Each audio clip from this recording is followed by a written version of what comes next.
وذكر فإن الذكرى تنفع المؤمنين.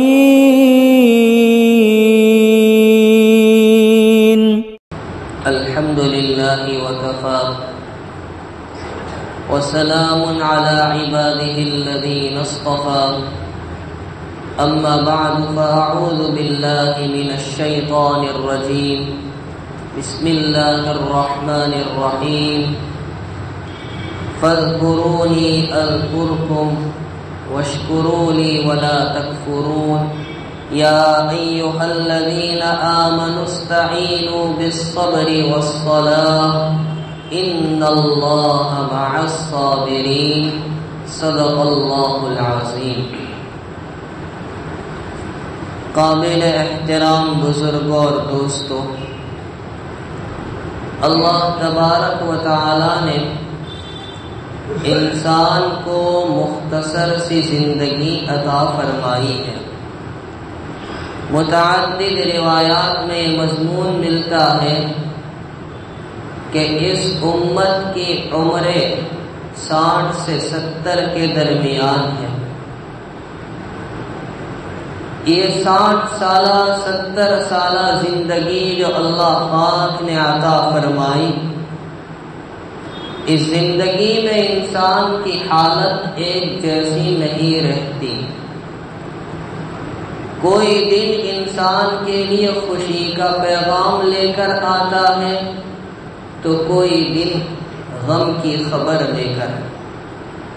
کبھی نعمتوں کی اور فرحتوں کی بوچھار ہوتی ہے تو کبھی مصائب اور پریشانیوں کی زد میں انسان آ جاتا ہے، اور جب مصیبتوں کی آندھیاں چلنے لگتی ہے تو اس کی زد میں کبھی انسان کی ذات آتی ہے، کبھی گھر بار تو کبھی کاروبار۔ غرض انسان کبھی نعمتوں سے گزرتا ہے تو کبھی مصیبتوں سے۔ شریعت اسلامیہ نے ہمیں بہترین تعلیم دی ہے کہ جب نعمتوں کا موقع ہو تو شکر کو اختیار کرنا چاہیے، اور جب مصائب کے بادل چھا جائے تو صبر کے دامن کو ہاتھ سے جانے دینا نہیں چاہیے۔ پورا اسلام انہی دونوں چیزوں کے درمیان ہے، صبر اور شکر۔ پوری شریعت کا خلاصہ، اسلام کی تعلیمات کا خلاصہ یہی دو چیزوں میں آ جاتا ہے، ایک کو صبر کہا جاتا ہے اور ایک کو شکر۔ لیکن زمانے قدیم سے یہ بحث چلی آئی ہے کہ دونوں میں درجہ اونچا کس کا ہے، صبر کا یا شکر کا؟ تو اس سلسلے میں محقق علامہ ابن جوزی رحمہ اللہ تعالی نے 3 قول بیان کیے۔ ایک قول یہ بیان کیا کہ صبر کا درجہ شکر سے بڑھ کر ہے۔ دوسرا قول یہ بیان کیا کہ نہیں، شکر کا درجہ صبر سے اونچا ہے۔ اور تیسرا قول یہ بیان کیا گیا کہ دونوں کا درجہ برابر ہے، یکساں ہے۔ اب ہم ان تینوں کو تھوڑا تفصیل سے سمجھیں۔ پہلا قول یہ بیان کیا گیا کہ صبر کا مقام شکر سے اونچا ہے۔ کیا دلیل ہے؟ تو چلیے چند دلیلوں سے ہم اس کو ثابت کریں۔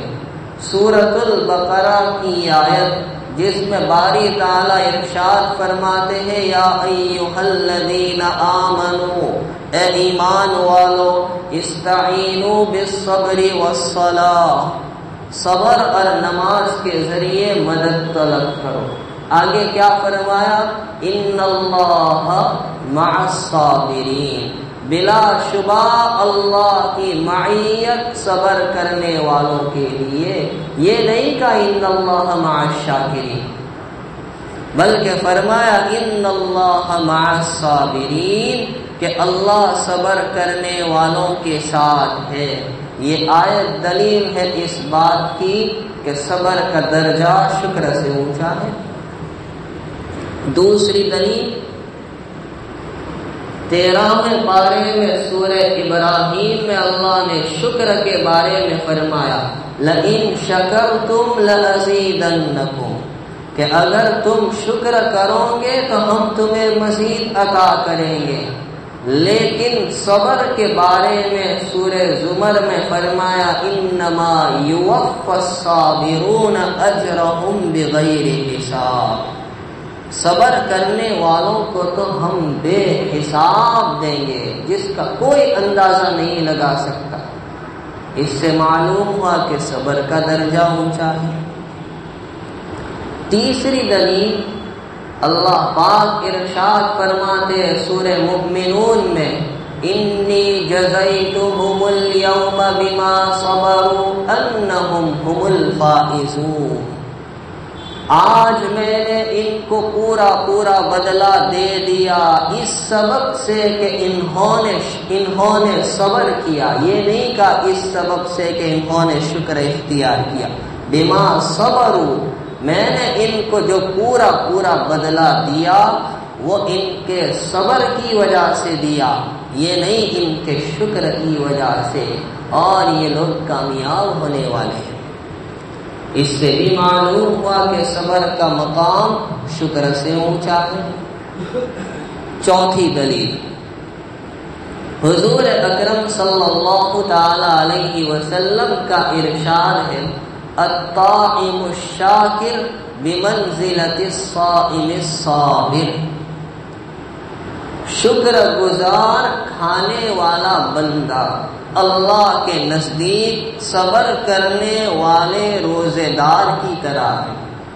اس حدیث میں سرور دو عالم صلی اللہ علیہ وسلم نے شکر گزار کو صبر کرنے والے کے تابع بنایا۔ معلوم ہوا صبر اصل ہے، شکر تابع ہے۔ جو اصل ہوتا ہے اس کا درجہ بڑا ہوتا ہے، جو تابع ہوتا ہے اس کا درجہ کم ہوتا ہے۔ اس سے بھی پتہ چلا کہ صبر کا مقام شکر سے اونچا ہے۔ پانچویں دلیل رمضان المبارک کی آمد سے پہلے سرور دو عالم صلی اللہ تعالی علیہ وسلم نے جو تفصیلی خطبہ دیا، جیسا کہ حضرت سلمان فارسی رضی اللہ تعالی عنہ کی روایت میں ہے، تو اس میں ایک جملہ آقا نے یہ بھی فرمایا کہ یہ صبر کا مہینہ ہے، وَهُوَ شَهْرُ الصَّبْرِ، یہ نہیں فرما وَهُوَ شَهْرُ الشُّكْرِ کہ یہ شکر کا مہینہ ہے۔ حالانکہ افطار اور سحری کے وقت نعمتوں کی جو فراوانی ہوتی ہے اس کو دیکھ کر تو اسے شکر کا مہینہ کہنا چاہیے تھا، لیکن اس کے باوجود میرے اور آپ کے آقا جناب رسول اللہ صلی اللہ علیہ وسلم نے اس کو شکر کا مہینہ نہیں بلکہ صبر کا مہینہ قرار دیا۔ یہ بھی دلیل ہے اس بات کی کہ صبر کا مقام شکر سے اونچا ہے۔ چھٹی دلیل حضور اکرم صلی اللہ تعالی علیہ وسلم پر روئے زمین کے خزانوں کی کنجیاں کھول دی گئی، عطا کر دی گئی۔ آپ کے سامنے خزانے پیش کر دیے، لیکن میرے اور آپ کے آقا صلی اللہ علیہ وسلم نے ان کو اختیار نہیں کیا، بلکہ فرمایا میں چاہتا ہوں کہ ایک دن میرا پیٹ بھرا رہے، ایک دن میں فاقے سے رہوں۔ نبی اکرم صلی اللہ علیہ وسلم نے خزانوں کے پیش کیے جانے کے باوجود صبر کو اختیار کیا۔ یہ بھی دلیل ہے اس بات کی کہ صبر کا مقام اونچا ہے۔ اور اس سے بڑھ کر ایک بات یہ ہے کہ پورے قرآن کریم میں تقریباً 103 آیتیں ایسی ہیں جن میں باری تعالیٰ نے صبر کی اہمیت، اس کے فضائل اور اس پر ملنے والے فوائد اور نتائج کو بیان کیا۔ تو پہلا قول یہ ہے کہ صبر کا مقام شکر سے اونچا ہے۔ اب دوسرا قول لیجیے۔ دوسرا قول ہے کہ شکر کا مقام صبر سے اونچا ہے۔ اس سلسلے میں دلیل کیا ہے؟ پہلی دلیل، اللہ پاک نے اور چیزوں کے بارے میں یہ فرمایا کہ یہ چیزیں ملنا میری مشیت پر موقوف ہے۔ مغفرت کا ملنا، معافی کا ملنا، توبہ کا ملنا، رزق کا ملنا، یہ ساری باتیں میری مشیت پر موقوف۔ لیکن شکر ایسی پیاری عبادت، دولت اور نعمت ہے جس پر ملنا یقینی اور باری تعالیٰ خود عطا فرمائیں گے۔ فرمایا وَسَيَجْزِي اللَّهُ الشَّاكِرِينَ کہ ان قریب ہم شکر کرنے والے بندوں کو عطا کریں گے۔ نمبر 2، اللہ پاک ارشاد فرماتے ہیں ما يفعل الله بعذابكم ان شکرتم وآمنتم۔ اللہ تعالیٰ ان بندوں کو عذاب دے کر کیا کریں گے اگر بندوں کے پاس دو چیزیں ہیں، شکر اور ایمان۔ ما يفعل الله بعذابكم، 5ویں پارے کی آخری آیت، ما يفعل الله بعذابكم ان شکرتم وآمنتم۔ یہ نہیں کہا ان صبرتم وآمنتم کہ تمہارے پاس ایمان اور صبر ہے تو ہم تم کو عذاب سے، نہیں، ایمان اور شکر ہے۔ اس سے معلوم ہوا کہ شکر کا درجہ صبر سے اونچا ہے۔ نمبر 3، حضرات انبیاء کرام علیہم الصلاۃ والسلام کو اللہ تعالیٰ نے کون سی دولت سے نوازا؟ حضرت نوح علیہ السلام کا ذکر کیا تو کیا فرمایا انہو کان عبدا شکورا۔ سیدنا ابراہیم علیہ السلام کا ذکر کیا تو فرمایا ان ابراہیم کان امتا قانتا للہ حنیفا ولم یک من المشرکین شاکرا لانعمہ، کہ وہ اللہ کی نعمتوں پر شکر کرنے والے بندے تھے۔ اور میرے اور آپ کے آقا سرور دو عالم صلی اللہ علیہ وسلم کی طویل طویل نمازیں، آپ کا قیام طویل، رکوع طویل، سجدہ طویل، پیر مبارک پر ورم آ گئے۔ صحابہ پوچھتے ہیں اور عرض کرتے ہیں آپ اتنی زحمت اور تکلیف کیوں اٹھاتے ہیں جبکہ آپ تو بخشے بخشائے ہیں؟ کیا فرمایا افلا اکون عبدا شکورا۔ یہ نہیں کہا فلا اکون عبدا صبورا، نہیں، شکورا فرمایا کیا میں اپنے رب کا شکر گزار بندہ نہ بنوں؟ اس سے بھی ثابت ہو گیا کہ شکر کا مقام صبر سے اونچا ہے۔ چوتھی دلیل بڑی عجیب دلیل ہے۔ ابلیس دشمن خدا کو معلوم تھا کہ باری تعالیٰ کے نزدیک شکر کا کیا مقام ہے۔ اللہ پاک نے اس کم بخت کو جب اپنے دربار سے نکالا، وہ مردود ہوا، اس پر ہمیشہ کے لیے لعنت کی گئی، اور اس نے ٹھان لیا، پکا ارادہ کر لیا تیرے بندوں کو بہکاؤں گا۔ کیا کہا لآتینہم من بین ایدیہم، سامنے سے آؤں گا، ومن خلفہم، پیچھے سے آؤں گا، وعن ایمانہم، دائیں طرف سے آؤں گا، وعن شمائلہم فلا تجد اکثرہم شاکرین، اور آپ ان میں اکثر بندوں کو شکر گزار نہیں پائیں گے۔ یہ نہیں کہ آپ اکثر بندوں کو صبر کرنے والے نہیں پائیں گے، اس کو بھی معلوم تھا شکر کا مقام کیا ہے۔ اس سے ثابت ہوا کہ شکر کا درجہ صبر سے اونچا ہے۔ لیکن اکثر علماء کی رائے یہی ہے کہ دونوں درجے برابر ہیں، دونوں درجے۔ اب ہم اسے بھی ثابت کریں۔ طبرانی کی ایک روایت ہے، نبی اکرم صلی اللہ تعالی علیہ وسلم نے ارشاد فرمایا اربع من اعطیہن فقد اعطی خیر الدنیا والآخرہ، 4 چیزیں اگر کسی کو مل گئی تو سمجھ جائیے اس کو دنیا اور آخرت کی بھلائی مل گئی۔ کون سی یہ 4 چیزیں؟ قلب شاکر، اللہ کی نعمتوں پر شکر کرنے والا دل، ولسان ذاکر، اللہ کے ذکر میں تر و تازہ رہنے والی زبان، وبدن علی البلاء صابر، مصیبتوں پر صبر کرنے والا بدن اور جسم، وزوجۃ لا تبغیہ قولا فی نفسها ولا فی مالی، اور ایسی بیوی جو اپنی ذات میں اور شوہر کے مال میں خیانت نہ کرتی ہو۔ اگر یہ 4 چیزیں ہیں کسی کے پاس تو اس کے پاس دنیا اور آخرت کی بھلائیاں مل چکی ہے، تو 4 میں سے دونوں کو شامل کر لیا، شکر کو بھی صبر کو بھی۔ معلوم ہوا دونوں کا درجہ برابر ہے، یکساں ہے۔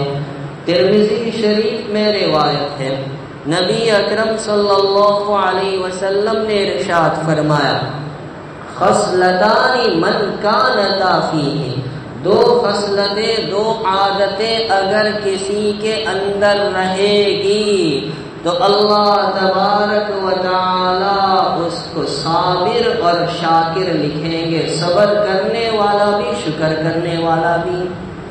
کون سی ہے 2 عادتیں؟ فرمایا کہ جو دین کے معاملے میں اپنے سے بڑھ کر اور اونچے کو دیکھے اور اس کی پیروی کرے، اس سے آگے بڑھنے کی کوشش کرے، اور دنیا کے معاملے میں اپنے سے کمتر کو دیکھے اور جو اللہ نے اس کو اس سے زیادہ دیا ہے اس پر اللہ کی تعریف کرے، ایسے بندے کو اللہ تعالی صابر شاکر لکھیں گے۔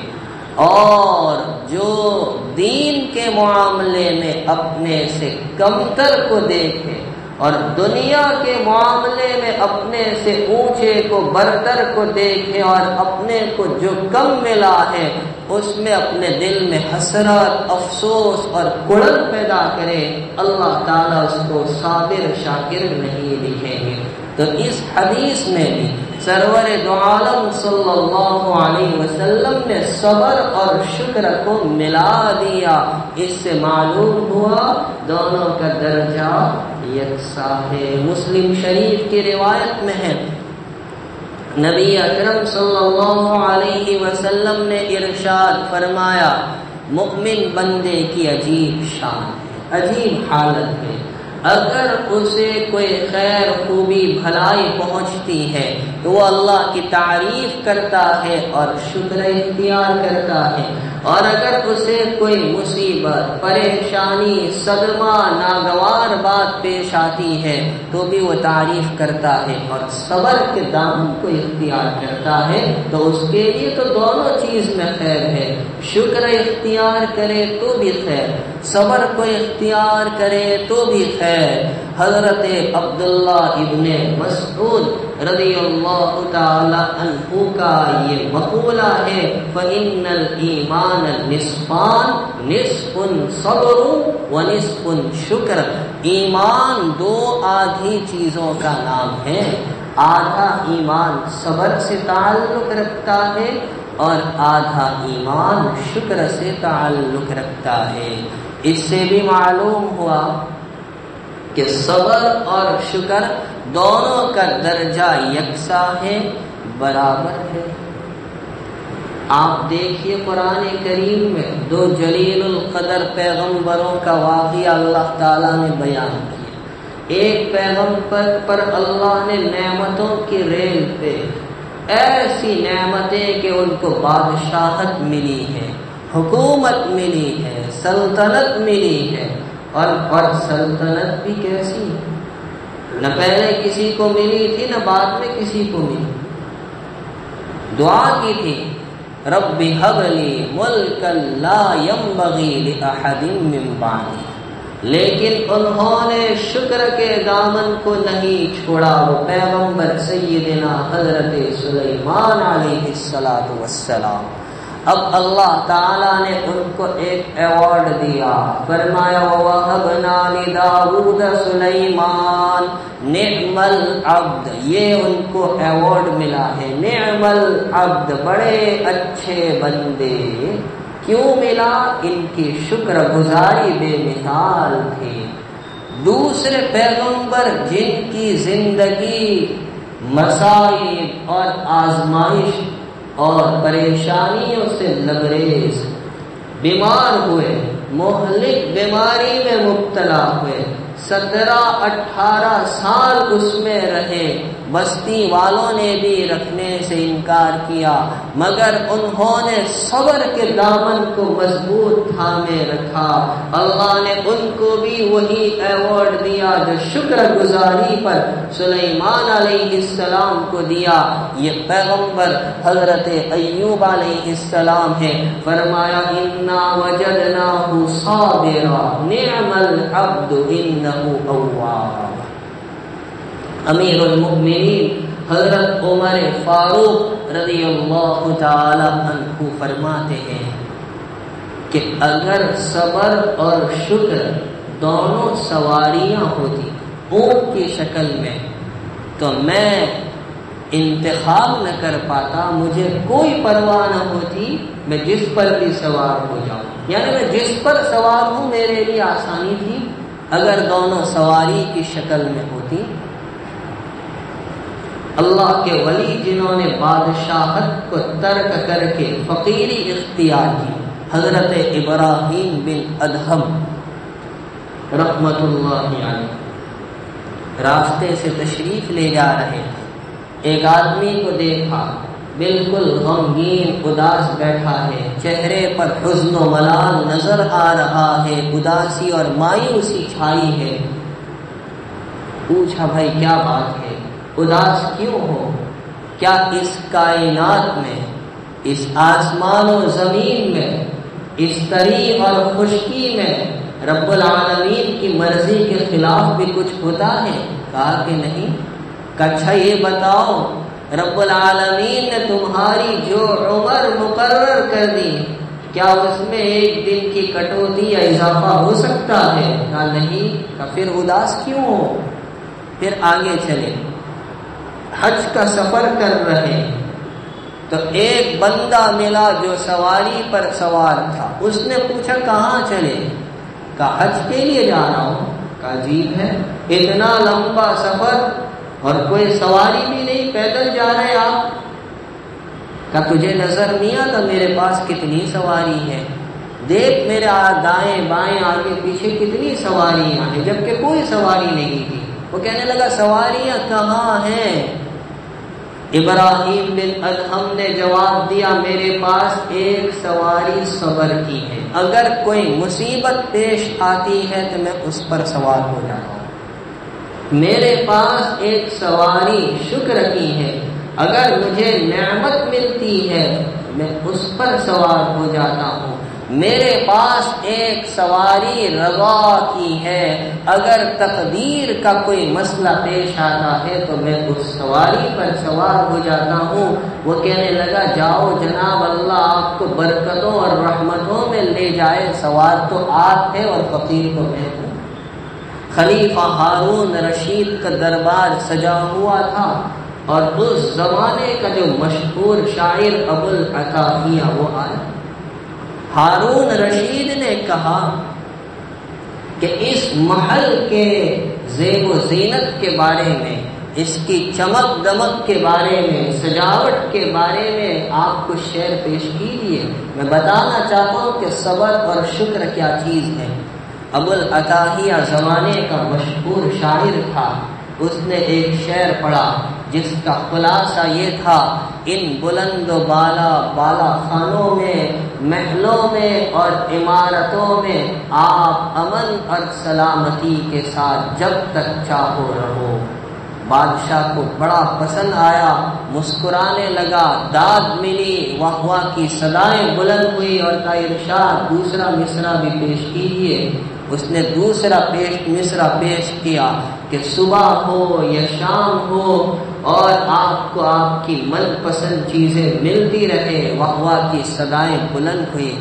اس نے آگے کہا جب سانس کی نلی میں سانس اٹکنے لگے تب پتا چلے گا جو پایا وہ کچھ نہیں تھا اور جو آگے ملنے والا ہے وہی حقیقت اور سچ ہے۔ بادشاہ کی آنکھ سے آنسو نکل آئے۔ کسی نے کہا کہ بادشاہ نے یہاں تجھے ہنسانے کے لیے، دل لگی کے لیے بلایا تھا، رلانے کے لیے نہیں بلایا تھا۔ بادشاہ ہارون رشید کہنے لگا اس کو کچھ مت کہو، اس نے تو ہماری آنکھ کھول دی ہے۔ صحیح بات یہ ہے کہ زندگی محدود ہے، مختصر ہے، کبھی خوشی کا پیغام لے کر آتی ہے تو کبھی غم کا۔ خوشی کے موقع پر، نعمتوں کے موقع پر شکر کو اپنانا ہے، غم کے موقع پر صبر کے دامن کو ہاتھ سے جانے نہیں دینا ہے۔ اسی میں پوری تعلیمات اسلامی کا نچوڑ اور خلاصہ ہے۔ رب العالمین ان دونوں نعمتوں سے مالا مال ہم سب کو فرمائے اور مضبوط تھامنے والا بنا دے۔ آمین۔ وآخر دعوانا الحمد للہ رب العالمین۔